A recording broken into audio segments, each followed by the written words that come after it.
제3장.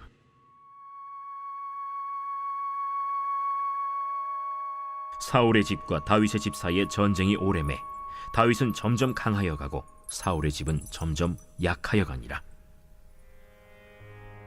다윗이 헤브론에서 아들들을 낳았으되 맏아들은 암논이라 이스라엘 여인 아히노암의 소생이요 둘째는 길르압이라 갈멜 사람 나발의 아내였던 아비가일의 소생이요 셋째는 압살롬이라 그술 왕 달메의 딸 마아가의 아들이요 넷째는 아도니아라 학기스의 아들이요 다섯째는 스바디아라 아비달의 아들이요 여섯째는 이드르암이라 다윗의 아내 에글라의 소생이니 이들은 다윗이 헤브론에서 낳은 자들이더라.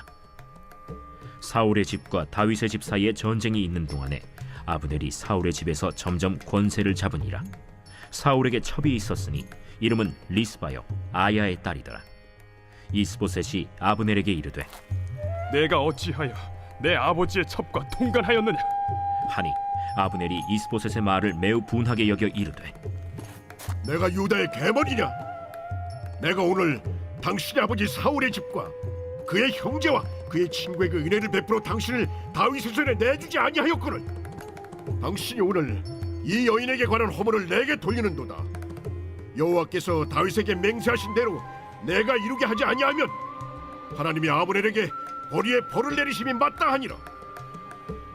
그 맹세는 곧 이 나라를 사울의 집에서 다윗에게 옮겨서 그의 왕위를 단에서 브엘세바까지 이스라엘과 유다에 세우리라 하신 것이니라.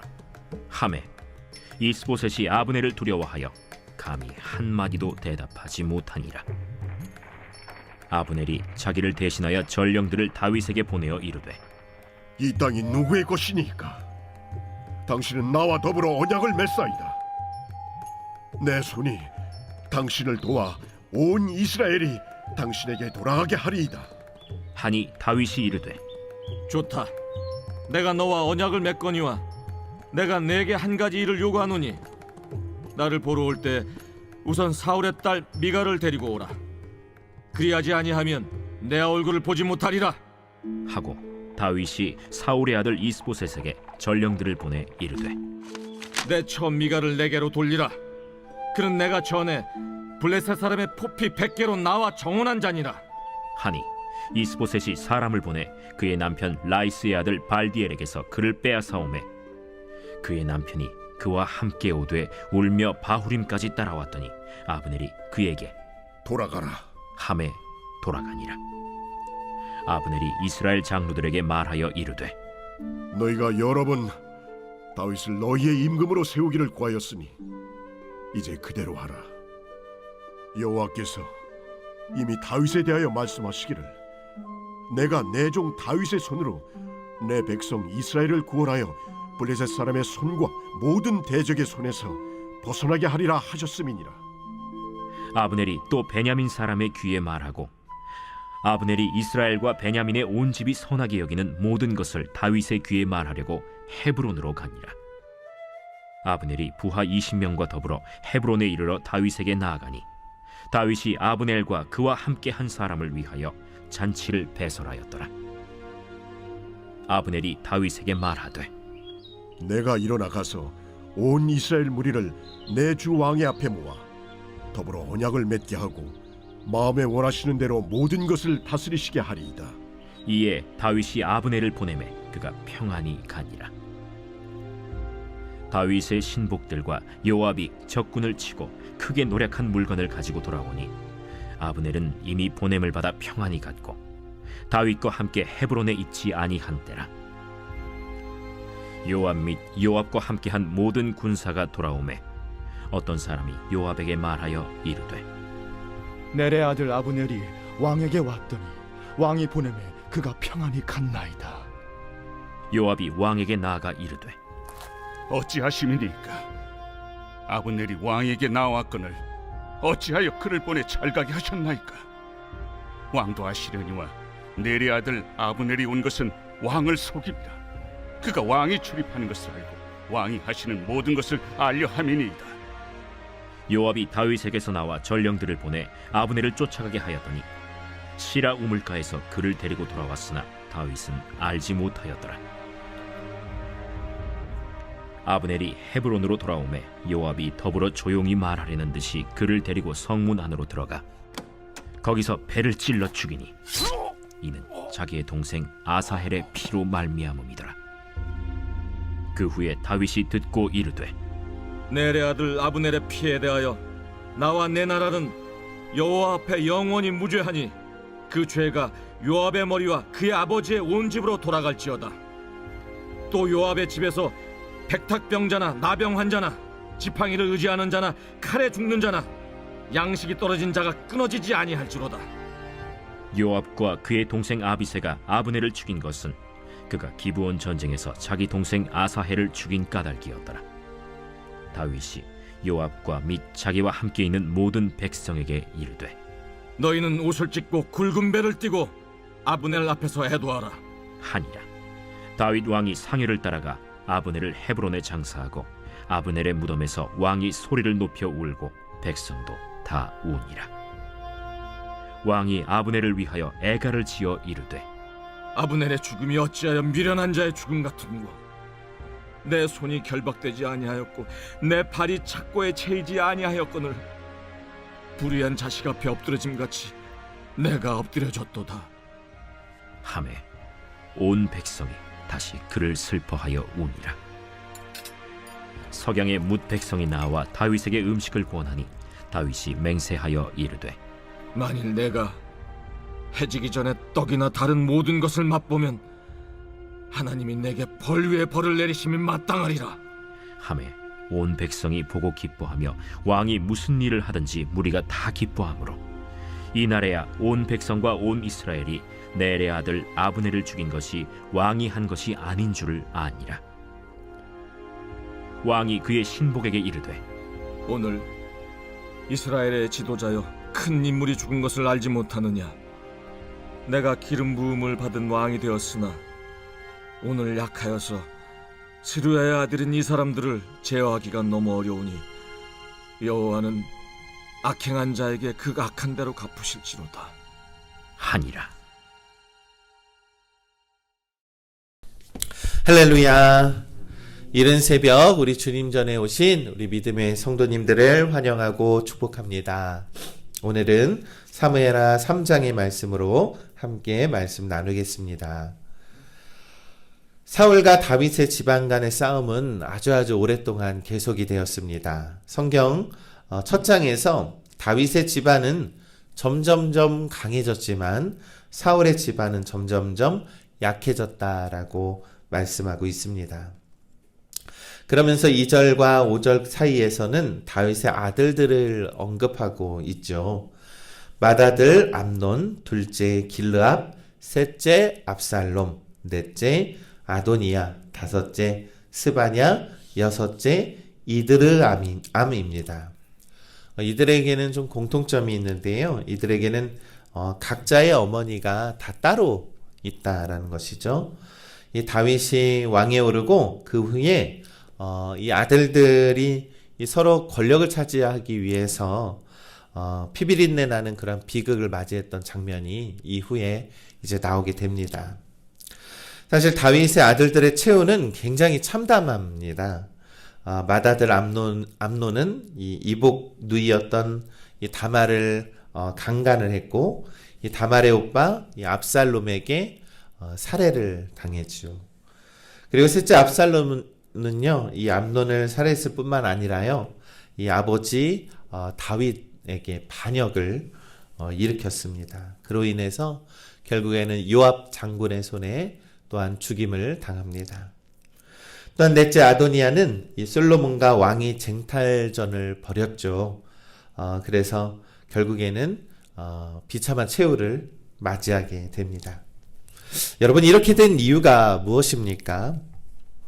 다윗이 정말로 하나님의 말씀에 순종하고 하나님의 뜻에 잘 따르는 어떠한 위대한 왕으로 기록되어 있지만요. 사실 또 살펴보면 다윗은 가정을 좀 잘 다스리지 못했다라는 것을 우리가 성경에서 좀 볼 수가 있습니다. 겉으로는 흥왕해 보일지 모르지만 가정적으로는 무너져 있었던 다윗의 잘못된 역사가 성경에 잘 기록이 되어 있는 거죠. 우리 믿음의 성도 여러분, 때로는요, 우리의 믿음과 신앙의 열심 때문에 가정이 소홀해진 적은 없습니까? 아마 있을 것입니다. 여러분, 가정을 위해 우리가 기도해야 하는 것뿐만 아니라 이 가정의 역할도 튼튼하고 바로 설 수 있도록 우리가 더 노력을 해야 합니다. 여러분, 우리 신앙생활은요, 균형이 굉장히 중요합니다. 우리가 신앙생활이라는 것은 이 영성과 생활과 이 가정과 삶의 균형을 잘 이루어야 합니다. 어떤 거 하나에도 너무 치우치게 되면은 그것도 무조건 건강하다라고 말을 할 수가 없습니다. 내가 기도하고 믿음 생활을 하는 만큼 우리 가정에서도 충실했으면 좋겠습니다. 우리 하나님께 우리 자녀들에게 맡기고 하나님께 우리의 남편과 우리 자녀들을 위해서 기도하는 것만큼 우리의 삶의 모습에서 우리 자녀들과 남편들을 사랑하는 모습이 드러나야 하지 않겠습니까? 어찌 기도만 하고 우리 삶에서 드러나지 아니하면 우리가 자꾸 균형이 깨지게 됩니다. 그러니까요, 우리 하나님을 믿는 우리 믿음의 성도님들은요, 믿음과 가정과 삶의 균형을 잘 이루는 우리 건강한 신앙생활을 하는 우리 믿음의 성도님들 되시길 간절히 소망합니다. 이 성경으로 돌아와서요, 양쪽 집안이 싸우는 동안은요, 이 아브넬이 이 사울의 집안에서 이 자신의 세력과 권력을 막 키우고 있었습니다. 이 사실 이스보셋 이 왕은 뭐 이름만 왕이지 권력과 그러한 것들은 힘이 없었죠. 바로 아브넬 때문입니다. 근데 아브넬이 죄를 범합니다. 그래서 이스보셋 왕이 이 아버지의 첩인 리스바와 통간한 아브넬의 행동을 지적을 합니다. 그런데 아브넬은 이 자신을 유다의 개머리로 아느냐라고 하면서 분노에 찬 목소리로 왕을 능멸했죠. 여러분, 참 교만한 자입니다. 아브넬이라는 사람은요. 그가 이제 사울의 집안에서 꼭두각시 왕을 세우고 모든 권력을 누리고 본인이 마치 왕인 것처럼 행동하는 것들, 이러한 것들은 분명 하나님께서 원하시지 않는 그러한 것입니다. 이 개머리란 표현은요, 하찮은 사람, 형편없는 사람을 지칭할 때 사용되는 말이죠. 이 아브넬은요, 이스보셋 왕을 아주 우습게 여겼다라는 것을 우리가 알 수 있습니다. 사실 다윗은요, 사울 왕이 자신을 정말로 죽이고 자기를 원수 삼아도요, 그의 권위를 인정했던 사람입니다. 왜냐하면 하나님께서 세우셨다라는 것을 다윗은 믿었기 때문입니다. 그런 점에서 봤을 때 이 아브넬이라는 장군은 굉장히 교만하고 하나님의 그러한 권위와 능력을 인정하지 않는 아주 세상적인 사람이라는 것을 우리가 살펴볼 수 있습니다. 이러한 행동 때문에 이제 사울의 집안에서 배신을 하고 이 아브넬이 다윗을 찾아가게 됩니다. 아브넬은 이 다윗에게 전령을 보내서요, 다윗의 편에 서겠으니 이 아브넬 자신에게 적절한 보상과 신변 보호를 보장해 달라라는 것을 요구하죠. 이 얼마나 권력에 좌지우지하는 그러한 사람입니까? 자신이 다윗 편에 서면 이스라엘의 운명이 더욱더 성장하고 승승장구할 것이라고 그는 스스로 계산했던 것입니다. 그러나 결국 아브넬은 자신의 뜻을 이루지 못하고 이후 요압에 의해서 죽임을 당하게 됩니다. 여러분, 이처럼 이 아브넬의 모습을 보면 이 세상 사는 사람들의 권력가들과 너무나도 모습이 닮아 있다라는 것을 우리가 좀 발견합니다. 권력에 늘 있어서 자신의 안위를 위해서 살아가는 사람들, 이 세상의 방법에 의지하여서 자신의 부와 명성을 유지하고자 하는 사람들, 우리가 이 세상에서 세상의 방법대로 살아가는 사람들을 얼마나 많이 바라봅니까? 우리 믿음의 성도 여러분, 이렇게 권력에 의지하여서 자기 자신의 사리사욕을 채우려 했던 자들의 마지막은요, 처참한 심판이 있다라는 것을 우리가 기억해야 합니다. 요압 장군 역시 아브넬이 다윗에게 왔을 때 이 요압 장군이 아브넬을 죽이게 되죠. 이 또한 무엇이었습니까? 바로 이 요압 장군도 그가 이 다윗의 수하였기 때문에 이 권력을 유지하기 위한 자신의 욕심과 충성심을 그렇게 드러냈다라는 것입니다. 너무나 세상의 방법에 치우쳐서 살아가는 자들의 모습은 이렇게 비열하고 처참한 모습이다라는 것을 우리는 기억해야 합니다. 그런 자들의 끝은 반드시 하나님의 심판이 있다라는 것을 우리는 기억을 해야 합니다. 다윗은 아브넬에게 이 미가를 데려올 것을 명령을 합니다. 사실 다윗이 미가를 다시 찾아옴으로써 이 사울에게 부당하게 박탈되었던 이 자신의 이 공적인 권리와 신분을 회복하기 위해서죠. 원래 미갈은 다윗의 아내, 본 아내였다라는 것입니다. 우리 믿음의 성도 여러분, 이처럼 이러한 모든 상황을 봤을 때요, 이 아브넬이나 이 요압 장군이나 또한 여러 이 패권 가운데 권력 가운데 있는 사람들은요, 하나님을 의식하지 않고 하나님을 두려워하지 않는 그러한 세상적인 방법으로 살아가고 있다라는 것입니다. 이 아브넬은 단단히 착각을 했던 것이죠. 내가 이쪽에서 권력을 누렸으니까 내가 이곳에 가서 정보를 팔고 다 이것을 하면 내가 이곳에서도 잘 먹고 잘 살겠지 라고 하는 그러한 착각 속에서 살아가고 있다라는 것입니다. 사랑하는 우리 믿음의 성도 여러분, 이 세상은요, 나의 안위와 나의 평안을 위해서 살아가는 그러한 세상입니다. 이 아브넬처럼 어디에서 이쪽 권력에 살면 살고 저쪽 권력에 살면 살고 하는 그러한 생각과 판단으로 살아가면 결코 그 인생은 허무하게 심판받게 된다는 것이죠. 사랑하는 우리 믿음의 성도 여러분, 우리는 누구에게 속해 있어야 합니까? 바로 하나님 안에 속해 있는 자들이어야 합니다. 다윗은 하나님께 속해 있는 자였습니다. 이 세상에서 중요한 것은요, 우리의 삶을 살아갈 때에 내 곁에 계시는 하나님을 인식하면서 우리가 살아가야 한다는 것을 꼭 기억해야 합니다. 그래서 나의 생각과 판단이 앞서서 이 세상의 방법으로 살아가려고 하는 것이 아니라 하나님 안에 속해 있는 자답게, 하나님께 속해 있는 자답게 살아가는 우리 믿음의 성도님들 되시기를 간절히 소망합니다. 여러분, 이 세상의 방법대로 살아가면 잘 살 수 있는 거라고 세상 사람들은 이야기하지만 결코 아닙니다. 여러분, 우리가 이 세상을 살아갈 때에 잘 사는 것이 전부가 아니기 때문입니다. 우리는 믿음의 삶을 살아가야 하는 것이 더욱더 중요한 것입니다.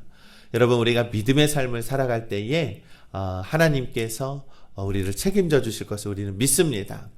다윗의 가정들이 점점 흥왕할 수 있었던 것은 하나님 안에 속해 있었기 때문이죠. 우리도 이처럼 하나님 안에 속해 있는 삶을 살아가시기를 간절히 소망합니다. 그리고 우리의 행동과 우리의 모든 것들도 하나님을 의식하는 삶을 살아가시기를 간절히 소망합니다. 우리 하나님을 의식하며 살아갈 때에 우리 실수하지 않을 것입니다. 자꾸 우리 실수하고 반복하고 죄짓잖아요. 그런데 우리 하나님이 옆에 있다라고 생각하면 그러지 못하지 않겠습니까? 그러니 우리 하나님께 꼭 붙어서 오늘도 하나님의 인도하심 따라 살아가시는 우리 믿음의 성도님들 되시기를 주님의 이름으로 간절히 축원합니다.